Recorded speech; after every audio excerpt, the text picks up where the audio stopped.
now, 727-510-7622. Call today. Your network 1-hour program can start tomorrow. Broadcast your message in audio and video on the Tan Talk Radio Network. Here's your Tan Talk forecast. Sunny skies on tap for today. Clearwater will have a high 75, overnight low of 56. Wesley Chapel will have a high of 79 today with an overnight low of 52. Dade City will have a high of 77, overnight low of 50. Current conditions here in Clearwater, sunny skies and 71. Sunny skies in Dade City and Wesley Chapel, they're at 69. And the US 19 southbound and US 19 southbound and northbound 19 is closed between Klosterman and Tarpon Avenue due to a serious accident. So please use the alternate routes, which would be alternate 19 and McMullen Booth Road. And our new show, well, it's not a new show. He's been here before. He was here at 7:30. Now a new time. Outbreak News starts at noon. Outbreak News. Right? He's in this studio. Really excited for the new time slot, Bill. New time slot coming up. Noon to 1. Outbreak News. It's time now for Pull No Punches Radio. From the Sunshine State, this is Tampa Bay's Tan Talk.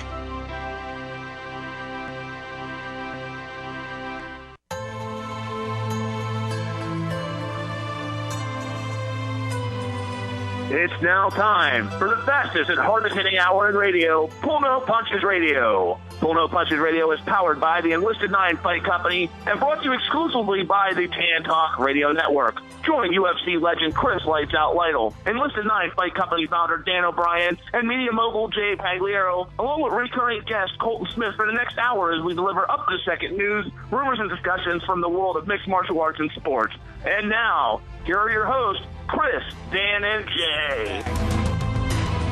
I wish I knew then what I know right now. When my parents fled, that's when it shook my ground. No source of strength now, my life was unclear. Ronda Rousey reigns supreme. Vitor Belfort, not so much. Also, we see all Bellator action we'll discuss here on the program, plus the NFL Combine and much, much more. You're tuned in to the one, the only Pull No Punches Radio, powered by Enlisted 9 Fight Company and brought to you exclusively here every Saturday morning on the Tan Talk Radio Network. I'm Jay Pagliaro.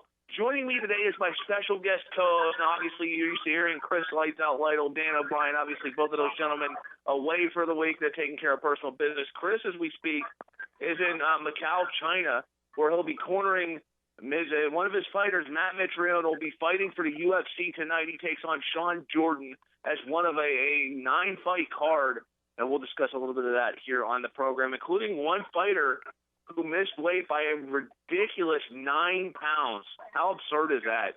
We'll talk about that here and much, much more on Pull No Punches Radio. My co-host today, let me take an opportunity to introduce him. For those of you that are fans of football, this name is synonymous. He was a standout defensive end/defensive tackle for University of Connecticut, multi-time All-American. Also wound up having a pretty solid NFL career playing for the Arizona Cardinals, Jacksonville Jaguars, St. Louis Rams as well. Tyler King joins me as co-host today. Tyler, how you doing today, buddy? My man Jay, what's going on today? Oh, last night, you and I looks like we were both at a different set of fights. I actually had a chance to call some Muay Thai fights here out of Arizona, the Siam Fight Promotion, which was aired on pay-per-view. And I got to tell you, dude, 17 fights took place. I seen everything, Tyler, from kids as young as 7 and 8 years old fight. I saw a fight between a 44-year-old man and a 19-year-old, and I'm not exaggerating that. And I got the call fight of a kid who's 15 and has 88 professional fights to his name. It was just a wild night, suffice to say. My voice is half shot to the win. Plus, it was my birthday yesterday, so I had a few things else that was half shot to the win. But you know how that goes. You were at some fights yourself yesterday, correct, Bellator? Yeah, actually, I went down to Huntsville, Connecticut, Mohegan Sun, checked out the Bellator fights last night. A bunch of little guys here in the East Coast fighting. Got a look at King Mo, got a look at Rampage, as well as the featherweight semifinals. A bunch of great fights last night. Now, what did you take away from last night's fight? Obviously, a nice win for Rampage Jackson. He had a lot of people questioning him after his rather inauspicious debut against a tough Joey Beltran. Wound up winning a fight, but was in a lot of trouble. This time, though, against former Bellator light heavyweight champion Christian Mpambu, no difficulties whatsoever. A quick first round knockout. What did you take away from that fight, Tyler? Do you think Rampage made a statement with that knockout? You look at that fight. Yeah, like the way I'm looking at that is, you know, you look at his first fight versus Joey Beltran. He was going in with a lot of hype there. You know, he was going in thinking he was going to fight Tito Ortiz. It would have been a completely different kind of fight, you know. Then all of a sudden the date gets moved up. It's not on pay-per-view anymore. You know, and that's no word of a lie. Joey Beltran was a tough opponent. He fought in the UFC how many times? The multi-time UFC veteran. I mean, a guy like that's a different story. Then you're getting ready for the super fight. And to be perfectly honest, you know, the way I see it from an objective point of view, I think Joey Beltran is a tougher fight for Tito Ortiz. Now, you look at Rampage Jackson, you know, and back in the UFC light heavyweight division. You know, the last few fights, they didn't do him any favors. They gave him Brian Bader, they gave him Will Teixeira. Those are some tough fights right there. I think last night you saw, you know, a motivated, well-trained Rampage. You know, his skill level showed against, you know, take nothing away from Christian. I believe you say Pubu. Is that how you pronounce his name? He was. I think of that pronunciation, but I think it just showed the Rampage outclassed him a little bit. And, you know, to be perfectly honest, King Mo performs the way he did last night. I expect Rampage to win this light heavyweight tournament and get the shot title, no problem. And the nice thing about that, though, and you mentioned King Mo, who picked up a rather inauspicious decision win over Miguel Zayas. I mean, it was just reading. Now, obviously, I wasn't there, but just reading some of the scorecards on the live play-by-play. There's a lot of speculation that dare I say, the judges may have missed a boat in this one. I know specifically Sherdog had it 2-1 for Zayas. So, I mean, suffice to say, though, this is Bellator's best case scenario, regardless, because you've got perhaps their two most high-profile names now fighting.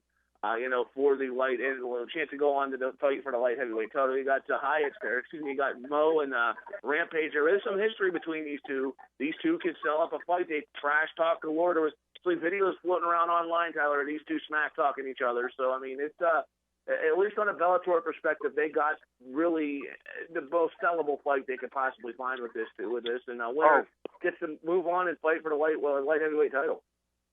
Oh, I'm with you on that. Bellator definitely got the fight they wanted. As far as the fight itself, I'm not going to say, to be perfectly honest, like, you ever see a really good fight and one guy wins a split decision and you say, wow, I thought the other guy won. But I don't take anything away from that decision. That was a tough fight. It was a close fight. Either could have won either way. The King Mo fight was like that because it was a bad fight. The boos were raining down the entire time. The arena was pretty packed last night, and the fans definitely were not happy about that fight. It was just basically a snore fest. Mo couldn't get the takedown, and Mo looked a little hesitant to engage from the feet. Makai stung him a few times. Mo didn't want to wade back in and trade, which isn't a bad idea, on his part, but it's just a snore fest. I think he's a good fighter, but I think his skill level isn't up to Rampage right now. I don't think so. And right now, I think the main thing you said is a healthy, hungry, motivated Rampage. Being perfectly honest, I mean, if he's got that fire back, not only do I think he wins against King Mo, I think he goes on and beats the Attila the Emmanuel Newton winner rather easily. And that's no knock on either of those guys because they're both very talented fighters. But I think Rampage, a healthy and a motivated Rampage, we could argue Tyler is a top, at this point, at least top 15 light heavyweight. I'm not so sure that the other two quite up to snuff on that level. No, I 100% agree with you on that. I think that's a good number you put out to top 15 just because, some people like Williams in the UFC want to see the game has passed them by, but, they're putting them up in there against William Machida, John Jones, like Glover Teixeira. Like Glover Teixeira has come out of nowhere.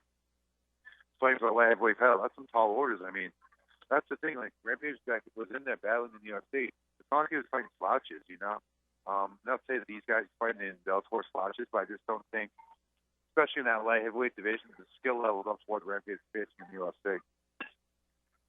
Absolutely. For those of you that want to chime in, feel free to give us a call now at 727-441-3000 or 866-826-1340. Now, speaking of former light heavyweights and light heavyweights, Vitor Belfort really steals the news headlines this week, Tyler, as it was announced, actually started Thursday night.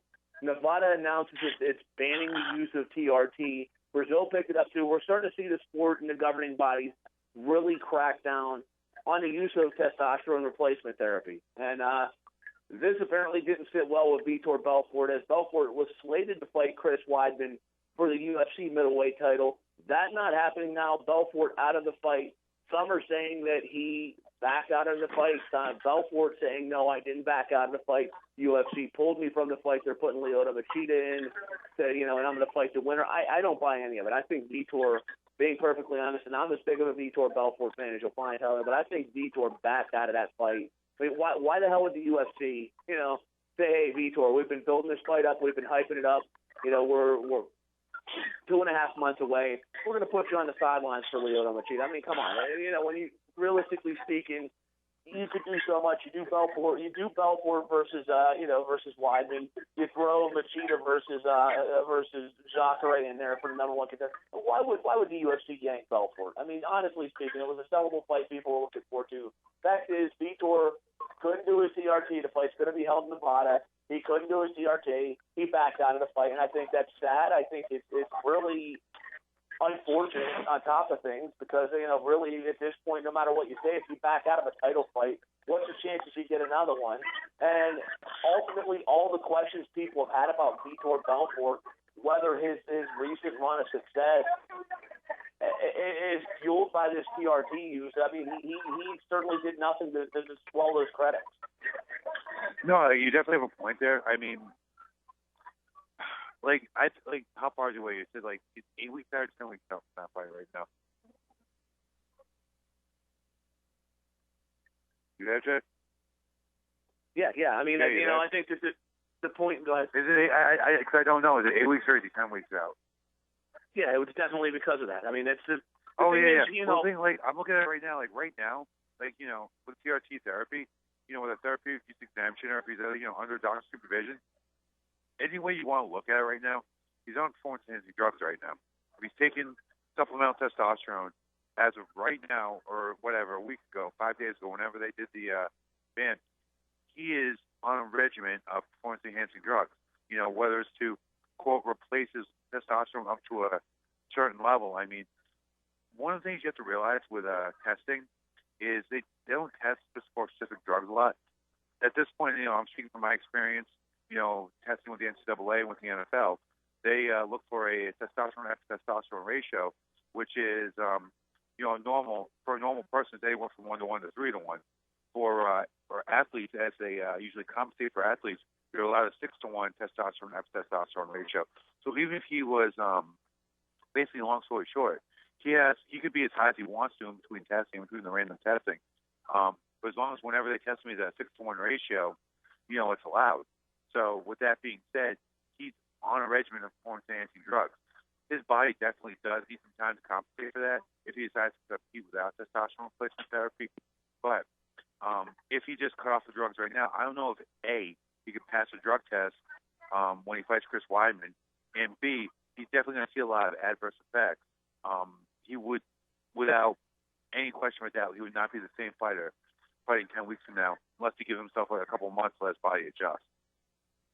But Tyler, obviously you're not somebody who uses, but from the perspective of the fighter, playing devil's advocate here, what is the biggest advantage, in your opinion, that a fighter on TRT has versus one that doesn't? Now, obviously, we know Vitor, ultra talented. I mean, TRT doesn't throw the punches Vitor does or the kicks that he does. I mean, this isn't all TRT, but what's the biggest advantage TRT gives? I mean, I think one of the funniest things I ever heard was it was an all-star Major League Baseball pitcher. I can't remember who it was. I just can't remember. It was listening to the DA morning show on my way to work one day. He's talking about when he's pitching, and he's talking about facing the guys who are obviously on steroids versus the guys who aren't on steroids. How they just it was like pitching at Superman. How they would just dig out balls low and away and almost throw them over the fence. Maybe just hit a foul ball, or maybe just throw it over the foul ball, just sneak it over the fence. And they would just say it was incredible difference between a normal guy and a guy on steroids.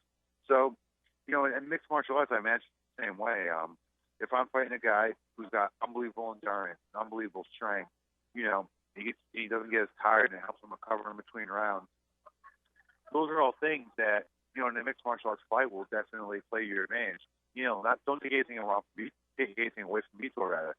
He's extremely, extremely well skilled. I mean, whether it's TRT or not, the spinning back kick he used to knockout to Luke Rockhold, I mean, that was just an amazing piece of work right there. But, you know, if the guy is always too tough, always strong, so he can always throw that spinning back kick with the same velocity in round 4 that he did in round 1, you know, that makes the playing field a little easier for him as opposed to Luke Rockhold, you know? Makes sense. Makes a lot of sense. And, you know, the question well answered. I mean, the thing is, I think we both elaborated on this, is neither one of us believe that Vitor Belfort is a byproduct of this TRT. He's been doing this. I mean, the way he's been fighting now, I mean, this is like Vitor of 18 years old. This guy has always had that God-gifted ability to get in there and just, I mean, these fast hands, good kicks, solid jiu-jitsu. Look what he did against John Jones, a fight he took on a ridiculously short amount of notice. So it's not, you know, some people are going to go out and say Vitor's a product of TRT. I think that's asinine and ridiculous. The guy's always had that God-gifted ability. But the fact you know, of the matter you do have is, a point, but I'm going to cut you off there.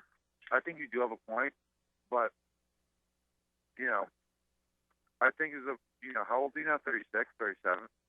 Yeah, 37. So he's 37 years old. I mean, that's when Chuck Liddell started to decline. That's when Chuck Liddell started to go downhill.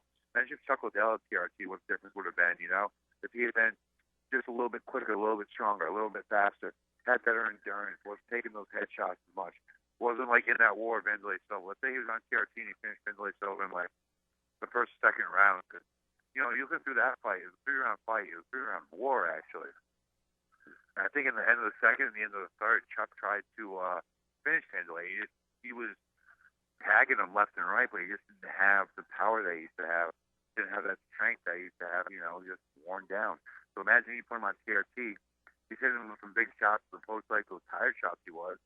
You know, maybe that fight would have been a finish, you know? Like, I think it's unnatural, and I think you definitely have a point. TRT isn't making Vitor's technique better, but he's able to apply that technique better for a longer period of time because of the drugs.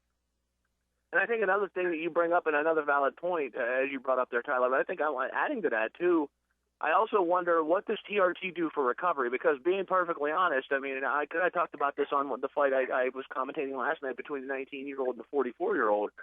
Your body at 44, in this case, Vitor Belfort, 37, your body at 37 does not recover the same way it does when you're 25 or 24 or even 33, you know? So, I mean, how much... At 33, my body certainly does. Like, you know, you put me up against any 33-year-old in the world, and I'll smoke them. But the fact of the matter is, at 33, I'm not going to recover the same way I did when I was 23, you know? There's no two ways around it. Trust me, like, when you ask, that's a very valid question. And without a doubt, using testosterone replacement therapy vastly increases your recovery abilities.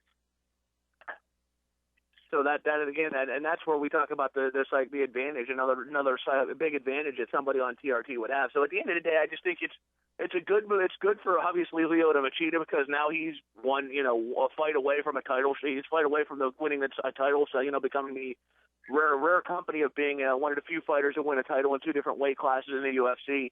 He'll be stepping up to face Weidman, but for Belfort, I mean, it's highly unfortunate, Tyler. Like I said before, I think it's, you know, this is a kid who, say what you will about him, TRT or not, this is a guy who really is one of the last of the old Lions. I mean, if you look at where this guy started, he started all the way back at UFC 13. Okay, you know, back in not quite the beginning, but it was just escaping from the no-holds-barred era, moving, you know, slowly starting to move away from the no-holds-barred era. I think he's one of the first fighters to come in during the organized weight classes. So, I mean, you know, that's how long this kid's been in the sport, and he transformed from that to what I like to call the gold. Heavyweight champion one time?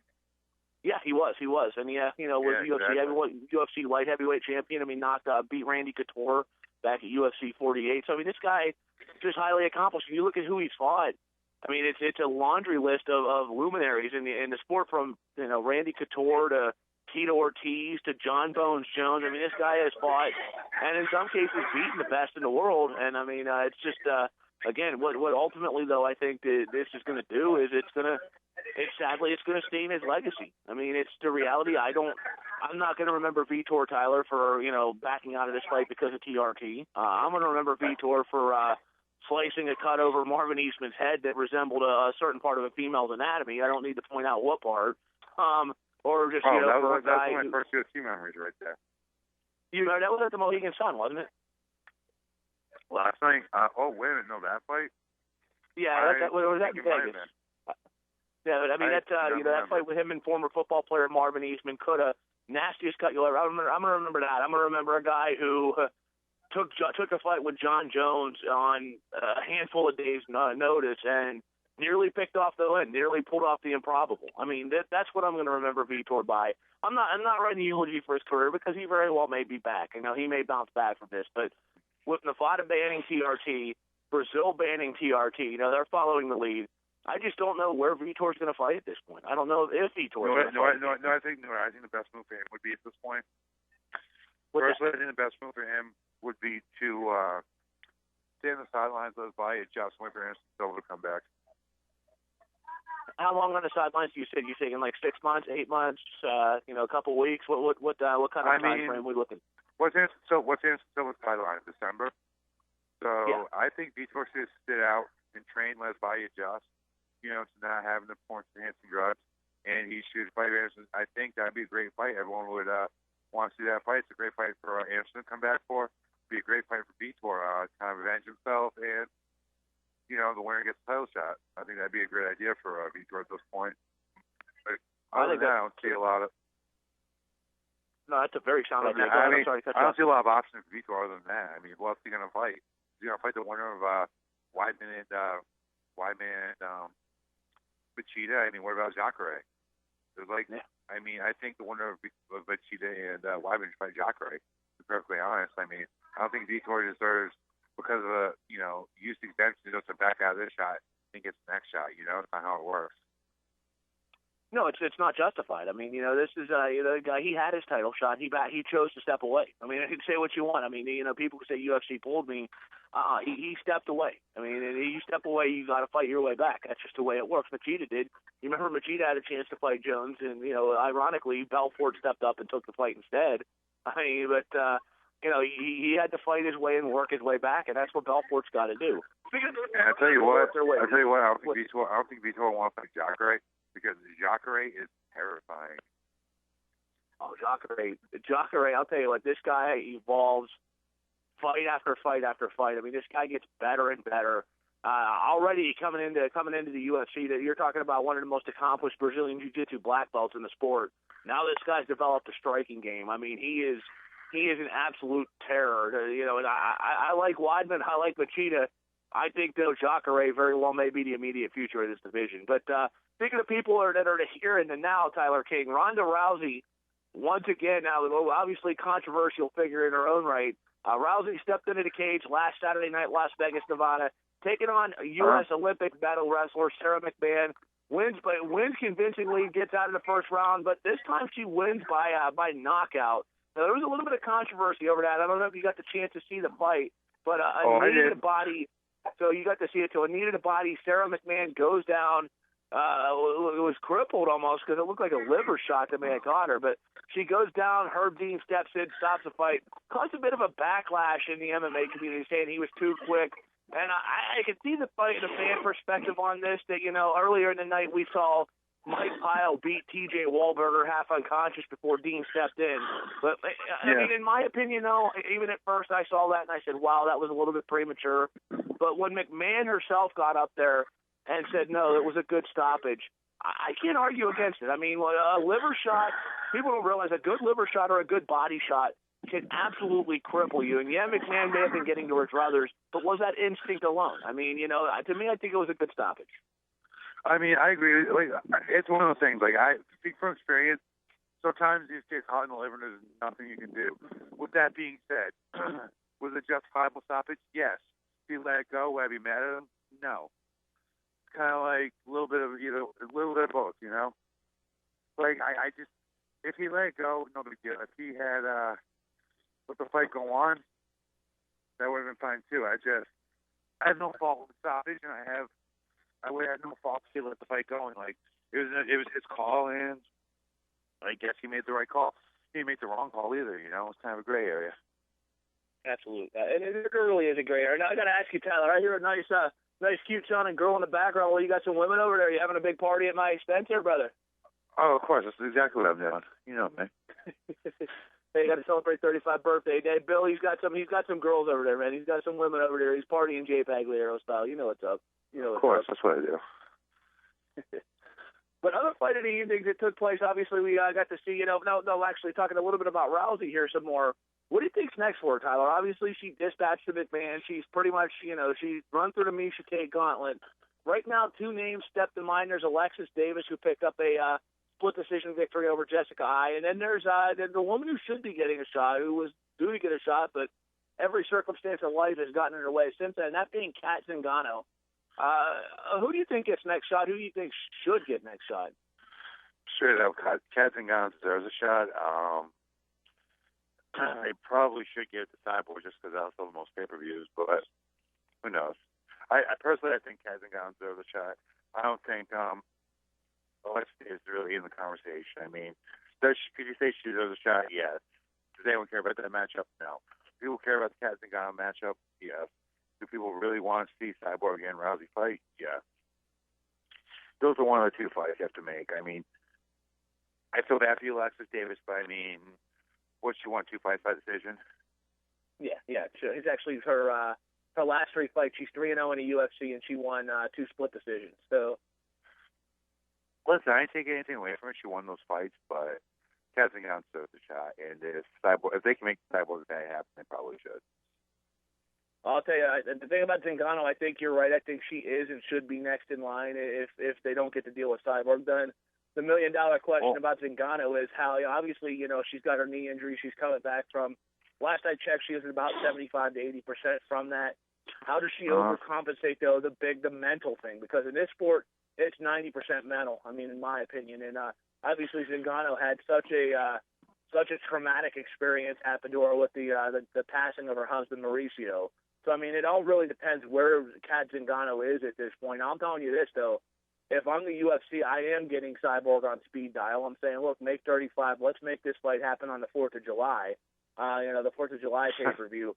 But the thing is, I'm wondering whether the UFC will, because my speculation, and now I've casted Rousey's chances out quite a few times in her career, but in my opinion, though, she's not fighting a typical female in Chris Cyborg. She's going to be fighting dare I say, the greatest female fighter of all time, one who's still very much in her prime. I mean, who is a physical specimen. She's going in there with a monster. I mean, for lack of a better term. Who's also tested positive PEDs, too. Sorry to cut you off there. I was just making the point that Cyborg is also tested positive PEDs. Personally, my point of view, I think you're right for the fact that Cyborg is by far the best stand-up female fighter that there's ever been. There's no one even close to her.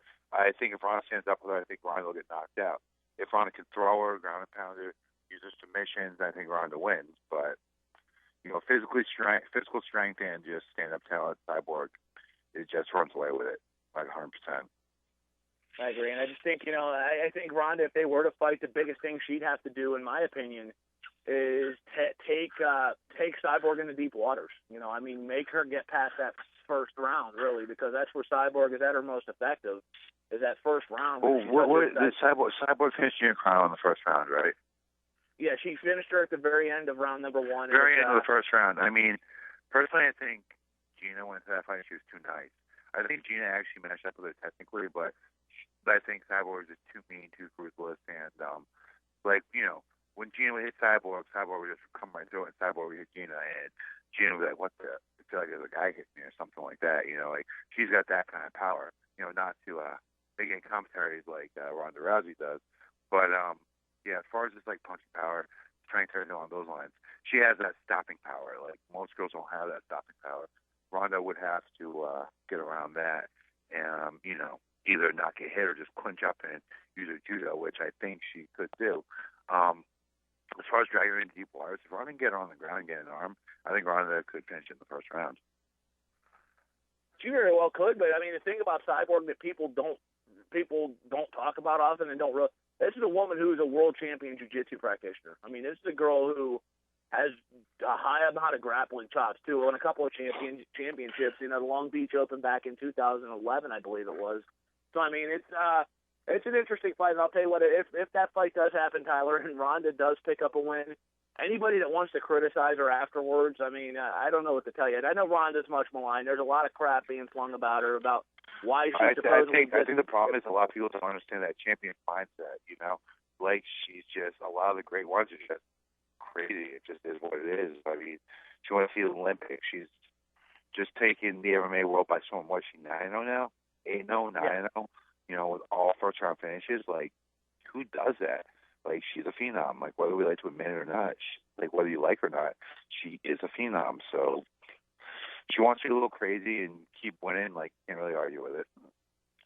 No, absolutely. And, I mean, you know, obviously there's some things in personality-wise people don't like Rousey about. I mean, that she does come across as having a chip on her shoulder. I mean, we'll be perfectly honest. And the behavior after the Tate fight in December was highly inexcusable. But as you elaborated well, Tyler, 9-0 now, 8 first-round finishes, 9 finishes in total. This woman has never seen the judges' scorecard. And the main thing is, especially in the UFC, you sell tickets, you stick around. And that's what Ronda Rousey does very well. There's no ulterior motives going on, no backdoor dealings. And I've heard this garbage from fans. There's stuff going on that she's messing with the boss, and her and Dana White have stuff. I mean, it's juvenile. It really it's stupidity. It's fifth grade gossip material. I mean, it's reason Ronda Rousey's getting the opportunity she is because she's selling fights, she's kicking ass, and she's taking names, and she's getting people to watch her with her personality. That's it. Y'all want to think it's something else going on, then maybe you need to grow the hell up and get past age 10 where this gossip was cute and funny, because it's not about that. And those of you that make comments like that, men and women, especially the women make comments. I like hearing women make comments about Ronda getting ahead because she's sleeping with the boss. Those women are ones that just wish they were sleeping with their boss. And for the men that are saying it, they're just wishing they were with Ronda. So, you know, it's time to put your britches on and move into the 21st century and realize what this sport's all about. I mean, I agree with you there. I mean, for lack of a better term, I mean, some of the friction there just seems to be cattiness, to be honest with you. I mean, just had a high degree of success at a very young age in her career as far as mixed martial arts. And even as far as judo, as far as international competition, like, she's always been a great competitor. So, I mean, what can you really take away? What can you really take away from her? She just keeps winning. And if you don't like the way she does it, it's fine. I mean, freaking no one like none of the other players are gonna be like Michael Jordan, but he was just insane and he kept winning.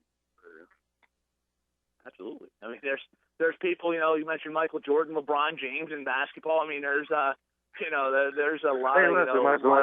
Dislike I him. don't want to murky the waters here. I'll never be an advocate for LeBron James. You know, I mean, I don't like the way LeBron James carries himself. I think he's a little entitled, but he does have that otherworldly talent.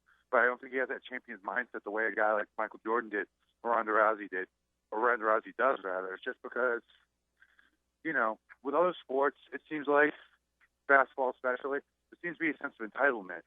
Ronda Rousey doesn't seem to have that. She earns everything she gets. So if she's a little crazy about it, more power to her. And I do apologize for LeBron James right there.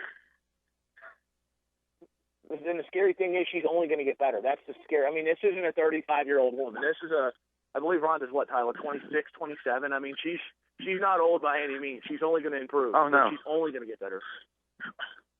Exactly. And the other thing about it is, I mean, she already said she does it on 4-year increments. What is she in the second or third year of her career?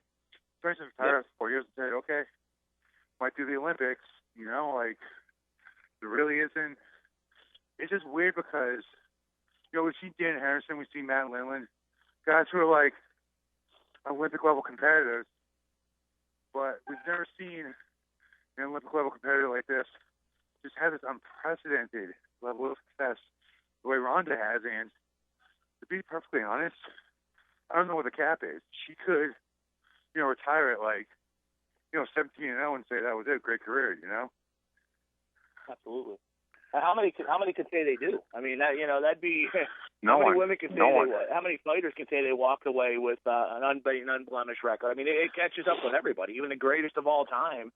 You know, Anderson Silva just lost 2 in a row. You know, I mean, Fedor, who everybody thought was the greatest, you know, before that was the greatest of all time. I mean, he had a couple of losses to end out his career. So, I mean, you know, not many people, and that may be very well what Ronda Rousey's looking to do. Is, you know what, I'm gonna go to a certain record. I'm gonna keep winning fights, and I'm gonna walk away. I mean, and if she does, I mean, listen, everybody succeeds because at the end of the day, Rousey can be credited with really putting women's MMA on the map. I mean, it's always been around. I can remember calling fights in barns that had women fights on it, but I mean, for years, these women fought for equality. These women fought for the right to get noticed by the UFC. And as of 2 years ago, Tyler, Dana White point blank said there will never be a women's I was fight about in to the say UFC. the same thing. I was about to say the same thing. How long ago did Dana White say we'll never see a ladies fight in the UFC? Now it's front and center. Exactly. And now look at it. I mean, the women's division, it's in full force. You know, not only do we have the 135-pound weight class, but we have the 115-pound weight class coming in, too, which, you know, will be coming up on top 20, which incidentally coached by the newly minted Gilbert Melendez and Anthony Pettis. So, I mean, this is impactful because, like I said, there have been – listen, I'm going to say this on record, Tyler. There have been a lot of great women's fighters over the years. There's been a lot of women's fighters that, you know, frankly, if you talk pound-for-pound all-time greats, I don't even know if I put Ronda in the top 10, and that's how good some of these women fighters have been. But the fact is, Ronda came around at the right time. I mean, and this need to understand this too. I mean, you know, there have been, when I say great fighters, even ones that looked the part. Gina Carano, I'm not going to say what I'd cut off limbs. I mean, and you know where I'm going with that one. Gina Carano is one of the most visibly attractive human beings on God's green earth who could fight, and even she didn't break the barriers down. Ronda did. So I mean, that ought to tell you but what kind of throwing power she. Oh, I agree. The thing about Gina was she did for the most part, you know, walk the walk, but like, you know, she got beat by a cyborg. She said, okay, enough of this. I'm gonna capitalize on what I can do. Ronda's a true crossover star. She's capitalizing on the same kind of opportunity Gina had, and there's no one even coming close to stopping her in the cage. You know, I mean. Like, the UFC, I think one of the things that the UFC is being really smart about here, they've never had a double threat like this. Kind of like The Rock with WWE. Like, the WWE let The Rock walk away and come back kind of as he pleased because they saw what a true crossover star he was. UFC really has this for Ronda Rousey. I mean, they'd be dumb not to let her do the movies. And, I mean, what she fought 2 fights in what? 2 fights in 12 weeks, was it? Something crazy like that. Now she's going to be gone until July just filming movies. She'll be in the new Entourage movie. She's the new Fast and Furious. I mean, that's true crossover appeal right there. And the UFC has so many business opportunities because there's so many tie-ins. And, you know, looking even further down the line, little girls going to want to be like Ronda Rousey now. Absolutely. And, you know, I think you bring up an excellent point, too, with the crossover because, you know, being perfectly honest, the UFC's in a position they need stars. They need that star power now. I mean, it's, you know, as Anderson suffered a couple of losses, may be back, may not be. As George St. Pierre's taking a hiatus, Brock Lesnar went back to the WWE. You know, they need that larger-than-life figure. And, I mean, with apologies to their champs now, John Jones, you know, Cain Velasquez, all down the line, Jose Aldo. These are good fighters. These are great fighters. Yeah. These are, dare I say, elite fighters, best in the world. Do they no, have that definitely elite fighters. appeal? I mean, I think they're all going to appeal. They're all going to have their own following. Like, Cain's very big on the West Coast, you know, with his Mexican heritage. You know, his fights in California always sell out. You know, in the Latino community, in the Mexican American community, Cain Velasquez is a hero. That's, you know, a demographic that he fills. John Jones. I think John Jones, like, you either love him or you hate him. He's kind of an enigma the way Anderson Silva was. Anderson Silva was kind of like the moody genius, you know, up until his last 2 losses. You know, the way he would hot dog and clown guys and things like that. So, and like even a guy like Anthony Pettis, good looking, flashy. You know, he showed the Showtime kick. That's a great highlight. You know, they're all guys that put butts in seats. And, you know, I'll pay $60, $70 to watch any one of those guys fight. But at the same time, you know, Ronda Rousey's that true crossover star power. And the word the UFC always plays with, and they always flirt with, they're kind of always right in the cusp, but mainstream. And Ronda Rousey may be the key to being it like that true mainstream acceptance. You're tuned in to Punches Radio here on the Tan Talk Radio Network. 727-441-3000 or 866-826-1340 is your telephone number to call. Those of you want to chime in. We got about approximately 15 minutes, actually about 15 minutes exactly on the dot left here in the program. Now moving on, Tyler, let's talk a little bit about the NFL Combine, which also happened this week. Some risers, some fallers. The one story, though, really that I find interesting, and it's turned out to be really almost a sad one, the halfback for San Diego State, whose name now is eluding me on the air here, but you know which one I'm talking about, right? The one that had a good career at San Diego State, wound up rushing for over 1,300 yards and 11 touchdowns this year. Well, leaves the combine, a couple of days ago, saying it's divine intervention that he'd be drafted by the Seattle Seahawks. He's actually gone missing. There's been no contact with him since this event, so obviously that marring all that happened at the combine. But the big happenings on the combine, though, was Jadeveon Clowney and his ridiculous 40 times. I believe he ran, Tyler, a 4.47 and a 4.46, which is absurd. I'm well versed. 4.45 officially, 4.47 in electronic, I believe, that's official. That's ridiculous. That's we're not talking about a halfback, a punt returner, a wide receiver. We're talking about a 265-pound defensive end. What do you weigh in at? So I've heard everything from 290 to 265. What do you weigh in at? I heard he was at right around 270 pounds. I heard that he was right around 270. That 269 mark. If he weighed in at 290, that's even more insane. That he ran a 4. That's insanity. It leaves a lot of questions, though. The Houston Texans, who are picking number 1 overall, this opens some eyes. And I got to say, look, I'm going to be perfectly honest with you. As a GM wannabe, if I'm Rick Smith, I'm going into the combine. My mind is set. I have to take one of the quarterbacks. I have to, because frankly, as good as Clowney is, potentially as much talent as the guy has, and as horrifying as a J.J. Watt, Jadeveon Clowney 1-2 punch could be. We're not even including Whitney Mercilus, who was the Big Ten Defensive Player of the Year 2 years ago, who had a 7 sacks as a rookie. Oh yeah. That fearsome threesome would be perhaps the most dominant of all time, and would make every single offensive line in the NFL crap their pants in unison. But I said going in that he was a luxury pick at number 1 overall. That, as good as that pass rush would be, it's not going to make a difference if you've got Case Keenum throwing the football to him, or Matt Castle, who's being talked about. But to me, you'd be hard pressed. Johnny Manziel, who I think they should have took, or Ted Bridgewater, who another one they should have looked at. They both had okay combines, but what Clowney did with his physical talent and what we know he's capable of doing, he made people stand up and take notice. If you're Houston, you played the defensive side of the football, Tyler. If you're a GM, if you're Rick Smith, do you take Clowney at number 1 right now at this point? Well, I think that you brought a very good point. The talent versus the need. I think the Houston Texans, they have a very solid defense. They actually have a pretty solid team. They're like the one team that screams we need a quarterback. With that being said, is Jadeveon Clowney the once-in-a-lifetime, once-in-a-blue-moon type talent that you see and say, I can't pass on that? As far as quarterbacks go, from watching these guys past couple of years, a lot of times you've seen a lot of guys that don't really jump out at you, turn out to be good, like, guys like Shane Stafford and, even like a guy like, from Pittsburgh, his name escaped me, Ben Roethlisberger. Guys who were good in college, didn't really jump out at me, and then, they had good productive pro careers. That's why I think we have a bunch of those guys this year. They're hit and miss. I think the Tate Bridgewaters, guys like that, they're gonna, they come in, be solid pros, be, maybe even like elite pros, but I don't see anyone being exceptional, except for Johnny Manziel. I think there's something about Johnny Manziel that just, you can build a franchise around him, and it's weird. The name that keeps popping into my head like a young Brett Favre. Except I think he's the kind of guy. He's a smart enough guy to be able to dumb things Favre did in his career and kind of take a different path. I think Teddy Bridgewater, Johnny Manziel is the best quarterback in the draft. If you're going to quarterback, you got to take Johnny Manziel.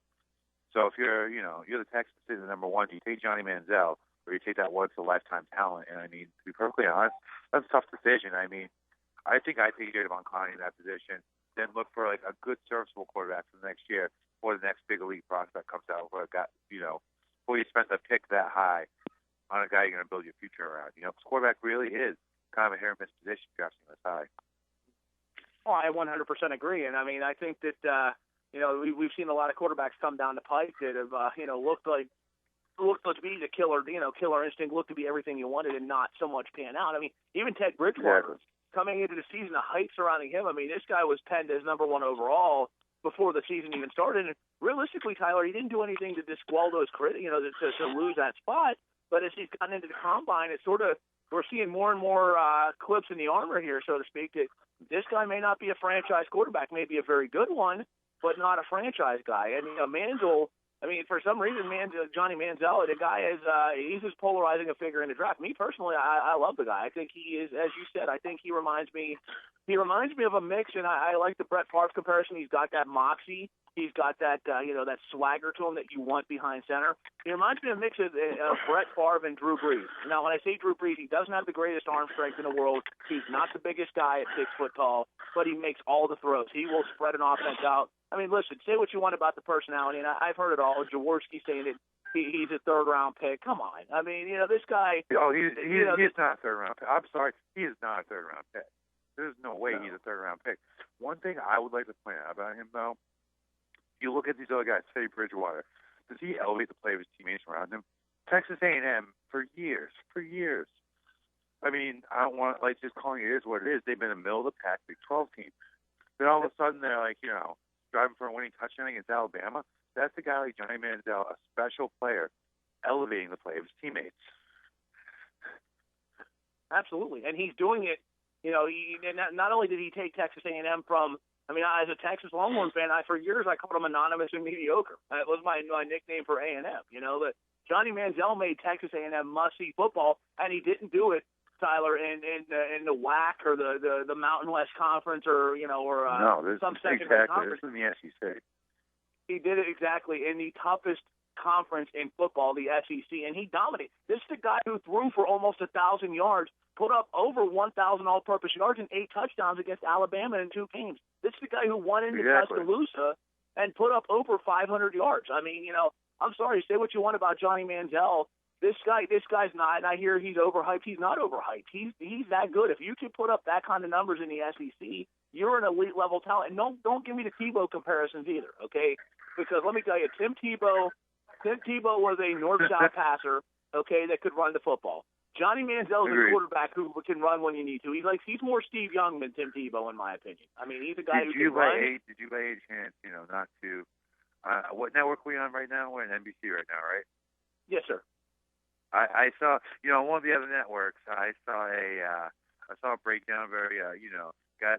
One of the guys that calls Monday Night Football was doing a one-on-one, doing a breakdown with Johnny Manziel, and it might have been the Alabama game, but long story short, Johnny Manziel takes a shotgun snap and gets flushed in the pocket, rolls the wrong way, rolls to his left.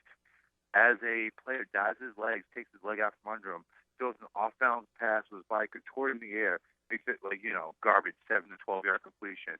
And the broadcaster said, "What are you doing here?" And he said, "I don't know. Were you rolling to the left here?" He's like, "Yeah, I'm rolling the wrong way." And he's like, "What's fundamentally sound about that throw?" And Johnny Manziel said nothing. He said, "How'd that play end up?" And he's like, +7, +8, +12, whatever it was. Guy turned a completely negative play to a positive play. Did it fairly safely too. Granted, it was reckless at the same time. He got it done and didn't turn the ball over. There's one guy. There's a guy right there that will never panic in the face of pressure, and you always have a chance if you're within striking distance with a guy like that behind center. And that's, like you said, the moxie. That's something you really can't teach. You just can't. Something special about this kid, and I think any team that drafts him may have a few headaches, but they'll be happy in the long run. Well, Johnny Manziel actually went on record, did an interview, and he said, "Listen, the teams that don't pick me will regret it for the rest of their careers. They will regret it for many, many years to come." And I'll tell you right now, don't think for 1 second his Texas ties don't play a big factor with Houston picking number 1 overall. Listen, the Texas for many, many years has been Dallas Cowboy territory.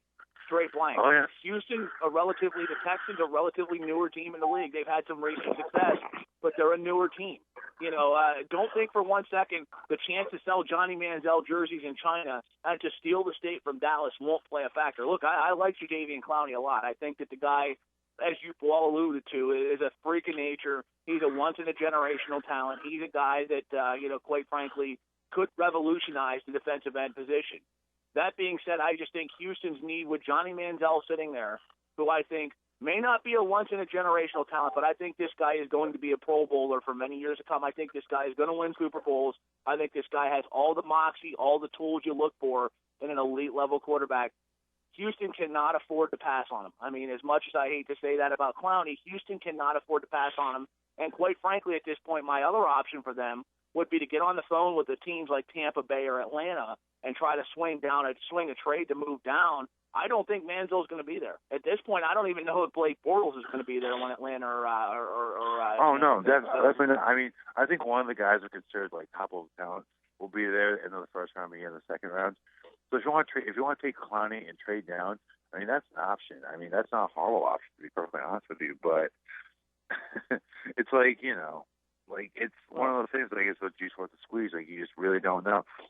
I don't think you're going to go wrong going either way, but one of the gambles could pay off really big. And I think that gamble that would pay off better would be taking Johnny Manziel.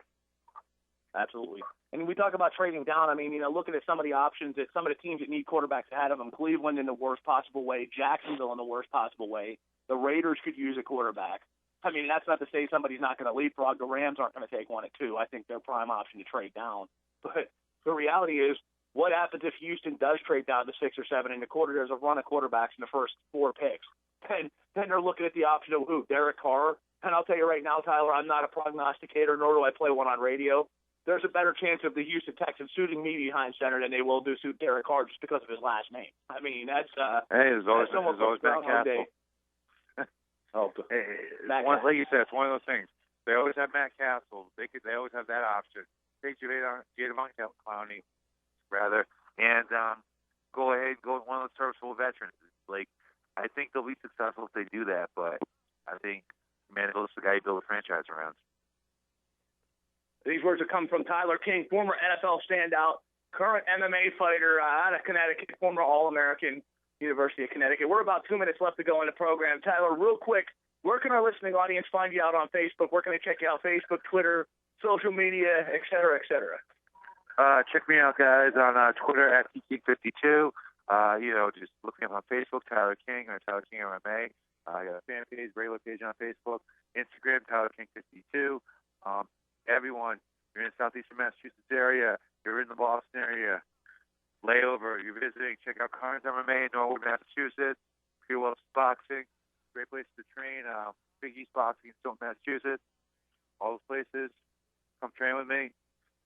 Check me out next time I fight. Getting ready for the Boston Open and possibly the Jiu-Jitsu Pan Am, so what I got on my plate. Absolutely. Now, Tyler, real quick, when do you get the hell out of that crappy snow up there in Massachusetts and come into Power MMA and train with us for a little bit? I'll make it happen. I've had enough of this snow. I mean, spring's around the corner, but yeah, I need a little vacation, my little stomping grounds anytime I can. Maybe is there ever going to be a UFC card in Arizona? Jeez.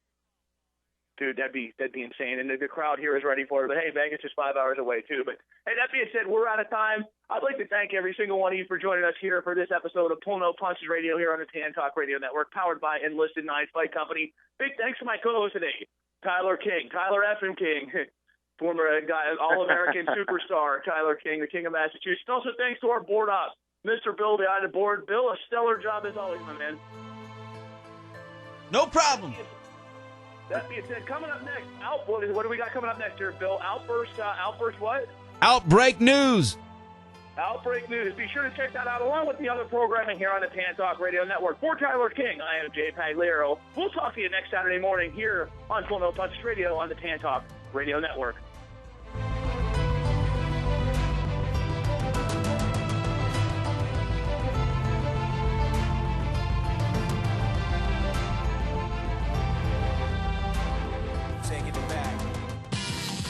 Be part of the Rocket Sports Dog Pound, Saturday morning from 10 until 11. Luke Weaver, I've heard of the name, but I don't know about those accolades that he brings. And he plays for FSU, and you got his autograph? That is correct. Where are you calling from today? Calling from town and country, but they don't call it that anymore. They call it Town and Compton. All right. Well, thanks for your call, Paul. There you go, Paul. Rocket Sports, Saturday morning from 10 until 11, here on the Tan Talk Radio Network. WTAN, Clearwater, Tampa Bay. WDCF, Dade City, Tampa Bay. WZHR, Zephyr Hills, Tampa Bay. Listen. It's time for the Saturday edition of Canada Calling, the news from home for vacationing Canadians throughout Florida. This is Prior Smith reporting. It's good to have you with us. Our newscast, a presentation of Rome.